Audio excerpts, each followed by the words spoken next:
and welcome to Life Less Ordinary. It is an early Thursday morning and what I am planning to do right now is go and feed the chickens down the back.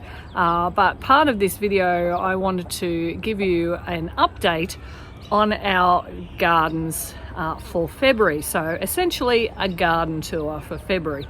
So come and join me as we have a look through what's happening down in the Potager garden down the back, out the front with some of our dahlias in particular, and Salome's garden, just generally what's happening around the place. Starting with, if you haven't watched any of the other videos, we have some more new life here at Life Less Ordinary. So we have 3 chicks in there. We had 2 broody hens. And here comes Salome. Salome has one that we've managed to, the hens didn't end up sitting on the rest of the eggs once these 3 had hatched. So we could hear chirping in at least one of the eggs, so we put them in the incubator, and within 12 hours this one arrived. So this is a cute little one. We've tried putting it in with the hens in here, but they've been a little nasty about that. So it looks like Salome gets to be mother hen for this chick for the foreseeable future. I don't think she's too unhappy about that. Anyway, let's go down and do this tour and show you what's going on. So I'm just walking through this area here, which is the sunflowers, which they're flowered. We're not going to get much out of them, and as you can see, not many. We didn't get very many sunflowers out of it, so that was a disappointing enterprise, that one. And these are the Jerusalem artichoke. So the bits that we could be more interested in are actually under the ground. I was hoping that they would flower before now, but they haven't yet, and they don't necessarily look like they are at the moment. So I'll have to ask the person who I got these off to the actual lifespan of these particular ones and life cycle of it. We have a pumpkin on the trellis over here, some zinnias here, which because I actually need the flowers in about 4 weeks time, I've actually deadheaded all of these so that in 4 weeks time I'll end up with a decent showing of flowers for this thing that I actually need the flowers for. And then here, these are all our potatoes. So I have 1, 2, 3, 4, 5 rows of potatoes here. I'm just wondering what's going on over there with the chickens, but no, they seem to have sorted themselves out. So as you can see, these have browned off. So they've done their flowering. We have been hilling them up a little bit. Now is the time to harvest some of these. So I will do that, and hopefully I'll do a video of that so you can see what we're going to do. I think I've said before that we're not really in a place to be able to harvest all of those and store them. So what I will do is keep them in the ground. That does mean that they're likely, because we have a good 2 months before our first frost date, possibly 2.5 months. So that does mean that new potato shoots are likely to come up from the potatoes that are in the ground. Pros and cons of that, I'm working on the understanding that I do not have the space to store all this inside, so we will just come out as we need potatoes and harvest them and get what we can. This area here we won't be using again next season, so my intention is to cardboard and mulch this area here in the winter season, so that when it comes time in about October, when I would plant the potatoes, that's where they're going to go for another 2 seasons or so. leave this one. Now, I'm never going to get all of the potatoes out of this. We're likely to get potatoes in here for the rest of eternity. Because it is very difficult to get all of them out. But anyway, that's what the plan is with that. And in the interest of this video not taking a huge amount of time, I will try and move through this a little bit quicker. So as we come over to these two garden beds here, I do have some onions in here. But on this side I have cucumbers, and as you can see, we're actually doing quite well with cucumbers in here. Keeping on top of harvesting them is the more of the issue. Yeah, so you can see that there's quite a few there. I love the idea of growing these, upper trellising, vertical growing with these, so that they're not taking up space on the ground. So if you don't do vertical gardening, think about that, because it is actually a great use of space. And then on this side, what we have here, I'm trying to see if I can find any of that. Yep, there's one there. So these are cucamelons. So they're not quite at the size, they're almost, so they don't get very big. But these are cute little bursts of cucumber. So there's another one there. So this is growing from this side here and doing really, really well. As you can see, in amongst here we do have a lot of companion plants. So we've got a lot of nasturtiums, a bit of weeds, you know, calendula. So this is calendula, more nasturtiums, and in here I have capsicum. Now let me just see where. So these are, I think, a lipstick variety of capsicum. So they're longer. These ones here are meant to be eggplant, but I don't seem to have any fruit on that.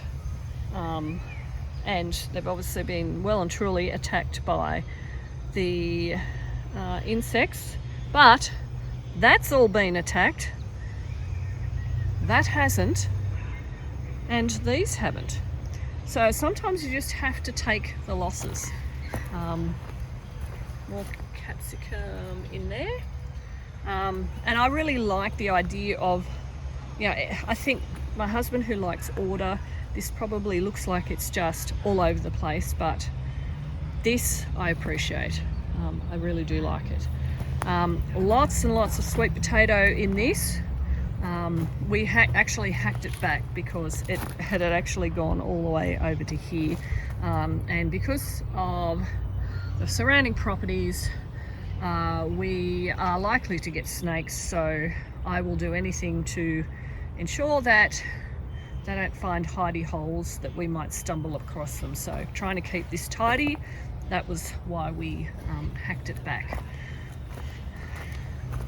in the interest of our own safety. Over here I do have some zucchini. So this one's a yellow zucchini here. So we do have some flowers, so we're getting some zucchini off there. There's a nice one, right size. If you haven't grown zucchini before, let me just say that it might be this size one day and you come down the next day or 2 days later and it can be 2 or 3 times the size. So keeping on top of the zucchini before they get too big and tasteless is the key. Well, that's what I found anyway. Again, this probably looks like it's overgrown, but I'm happy with that. Over here we have lots of tomatoes. So these, I don't actually remember sowing these varieties. I would not plant a yellow tomato, but that seems to be what has grown from the seeds that I sowed back in September. But these are not too bad, and yeah, they're starting to ripen up. We've got more tomatoes here, San Marzano. So these are a paste tomato, so I'm hoping to do lots of tomato paste and pizza sauce type things, bolognese sauce, and then some more. This one I think might be a tomato, but I'm not 100% sure. So that it is going an orangey colour rather than the yellow that's over there. So we're got lots of fruit off it this year. This one's a beefsteak variety, these ones. So these are all the same variety. Just waiting for them to ripen up. This one looks like it's the same variety as the bed all the way over there. I'm not sure how that happened, but we are getting tomatoes, so I really cannot complain. And this one here, a nice beefsteak variety. This may be the brandy wine. Yeah, if you have watched any of my other videos, you will know that I am terrible at labeling things, and I really should get better at that. So there's that, lots of tomatoes on that. This bed I have struggled with all along, but this tomato has finally started growing. These ones here I do need to trellis back up to there, but that's where we're going with all of the tomatoes. But as you can see in here, we've got a lot of companion plantings. So we have the nasturtiums, we have the basil, we have marigold. We have lettuce, spinach, there's zinnias here, some more basil, and then in these ones over here, lots of nasturtium, lots of basil, and calendula in these ones. And you can see that we've even, well, this one's not going to be any good. It's obviously been attacked, but growing up these inside arbors, we have pumpkins. So we've got pumpkins here. So these are all growing from this side and growing across. So I have been trying to train them up and across. And this one over here has more pumpkins as well. Not as many as you would think. Oh, there's some there that are growing. Now, unfortunately, this one up here, this does happen if you don't keep on top of what you've got growing there. So this pumpkin has grown here, but it's actually grown, it's gotten stuck within the mesh. So we're going to have to chop that one out because that's actually come off the vine already.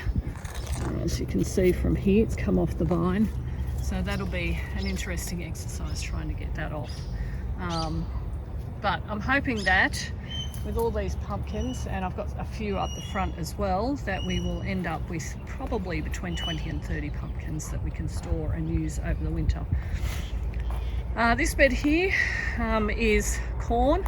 So this corn here is all ready to be harvested. So we have actually been eating off this corn as we have needed to for dinners. So it's done well. And then this section is not quite ready yet. So I actually did succession sowing with this. So this is ready to go. This one has probably got another couple of weeks. And these ones here, I planted around Christmas time. So they've still got a bit more growing to do before they actually get the cobs on them. So there's no cobs on these ones yet. So all in all, in this garden down the back, it is quite productive. We've had a few weeks, particularly in January, when Dean and I were both quite unwell, so I wasn't out here keeping on top of stuff. And Dean and I were away for 2 weeks for our 30th wedding anniversary. So that meant that I wasn't out here all the time. So last week when we got back, we did come out and spend a good probably 4 or 5 hours out here just tidying it up. This to me is perfect. Like I said, Dean is more of an order type person. I like the randomness of some of these things, flowers interspersed. It doesn't need to be all ordered.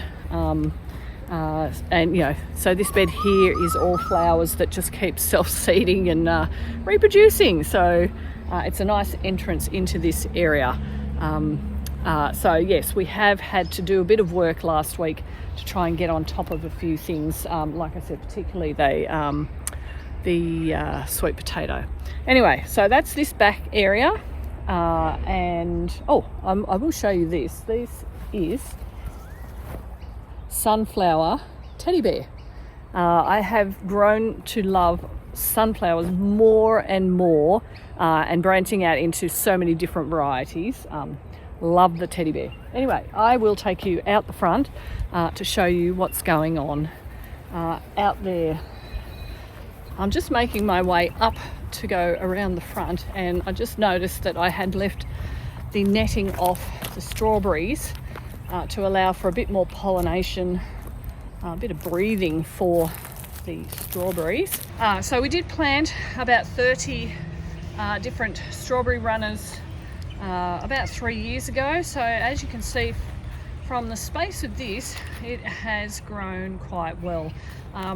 We have gotten a lot of strawberries off, and if I try and have a look here, some of them are being eaten. This is why we net them, but you can see that we've got lots of strawberries still. So we're in towards the end of February, and then interspersed, you'll see this ferny stuff here.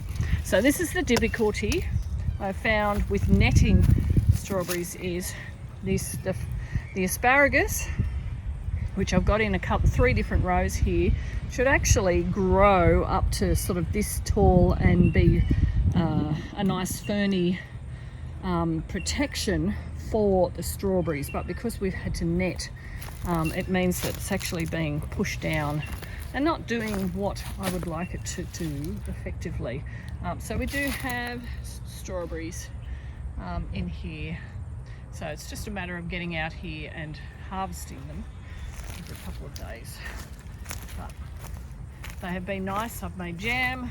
I've got heaps in the freezer as well. So it's a nice little space to be able to do that. So I've made my way out the front, and it can be easy to get discouraged when, like, we don't have a huge property, but it's big enough that it can sometimes get a bit overwhelming. And I come out the front door and I see this and just think, so we did have fruit trees here that we've cut down because they weren't producing, but because we couldn't get all of the roots out properly, we now have suckers coming up, so we have to deal with those, which means trying to cut more out, dig more out. We keep throwing down wood chip mulch to suppress weeds, but there are some things like the buttercups over here that are just plain painful, so they need to be pulled out constantly. Mint, come and have a look at this. Can you sense the frustration? We keep keep putting wood chip down, and the mint just loves it. Now this is great for using with the chickens and putting it in their chicken runs for them to nibble at, or to put into their trailers to offset some of the smell in there. So we do have, pardon? The smell thing doesn't work. Doesn't? I think it does a little bit. We just don't quite keep on top of cleaning out the trailer as much as we would like to, because it's just plain hard work. But all this up here, we weeded probably the end of January, and it's like that again, and you just think, oh, this is so frustrating. So frustrating. Anyway, we'll keep going on, because there are other areas that are actually more encouraging. So as I walk past, you may have noticed this huge thing with netting on it. This is all figs. Now, if you've seen any of my other videos from last year, you will know that we have struggled to get figs, to actually get the figs before the birds attack them. We finally found a net that was big enough. It needed to be 10 meters by 10 meters to be able to get it over this. This is fully enclosed, so we are guaranteed of a good crop of figs. So I will try and show you as best as I can through the netting. So there's some figs there. There are actually lots, like there are hundreds and hundreds of figs in here. It is very hard to show you through the netting. That's because the camera is just going to focus on the netting and not on the figs. But let me stand back and you can actually see the size of this. But we are looking forward to harvesting the figs in the next month so that we can get it and not the birds. Anyway, let me show you the rest of the garden. There's the rhubarb, which we have been using, and you can see there's still netting on a number of the trees. These are all the pink lady apples, so these will be ready to harvest in May. So we're looking forward to that because we do love our pink lady apples. The plum over here is still netted, but that's because it's one whole net. So I will at some point move that back because the kids managed to get all of the blood plums off that, thankfully, while we were away on holidays. How were the blood plums? Did you have any? They were you don't like the really sweet ones, do you? I do. Yes. But now we don't have any more plums. We don't have any more plums because they're not in season. And there's no more. But you can see where, hang on, I just saw some apples here. There. Yep. So you can see apples there. So we've got a lot of these fruit trees. Hang on, I didn't know that just waiting for that so to... big. Yep. So we have lots of these fruit trees. The citrus seem to be doing much better. I actually pruned a lot of these back really hard last year, so I haven't had fruit off them for at least a year and a half. But they're much healthier now. So oranges there, some limes, mandarin, Trinity's about to climb into the mulberry trees. These are a white mulberry. And then up here, on the continuing on the whole weeding painfulness, this area we did weed just before we went on holidays at the end of January, and the kids managed to get this all out 2 days ago. But you can see there's still a lot in there. So the intention is to drag all of the wood chip back, put some more cardboard down and go again with more wood chip. That's the intention with that. But we do have some lemonade lemons on here, so we're looking forward to that. Lots of things that we can be looking forward to. This is another lemonade lemon that we just planted. I got that one for Christmas. 2 kumquats there and a lime there.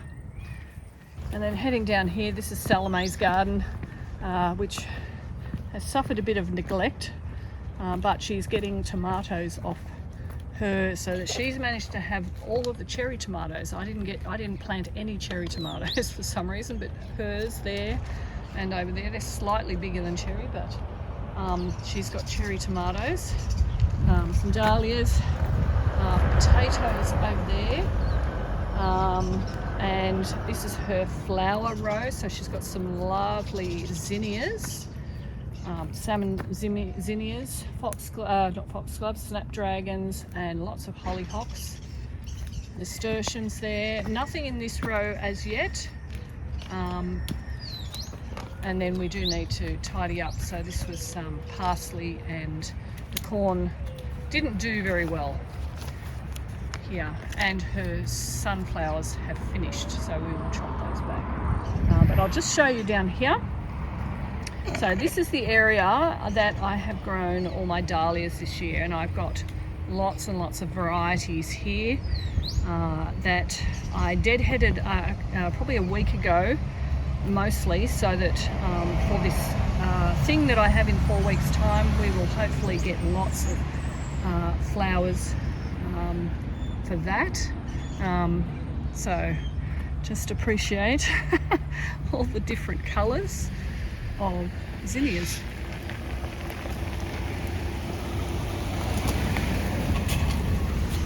And flowers.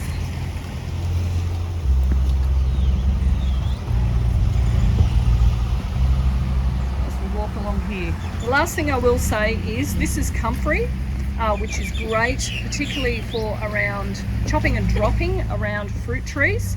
And I also chop a whole heap off and put it into buckets. So I'll show you what I've done over here just quickly. So more comfrey here. So this here is a bucket with comfrey in it and water, and I just had that brick on top so that the comfrey would be in the water as it starts fermenting. So I keep this in there for 3 weeks, then I drain the liquid off and dilute it to use as fertilizer. So it's a nice, easy, cheap way to fertilize the garden.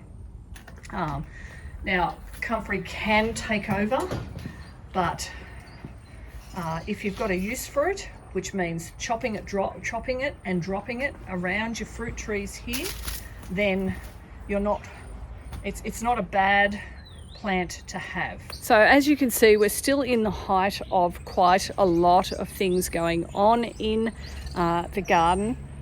Appreciating the beauty, appreciating being able to get fruit and vegetables.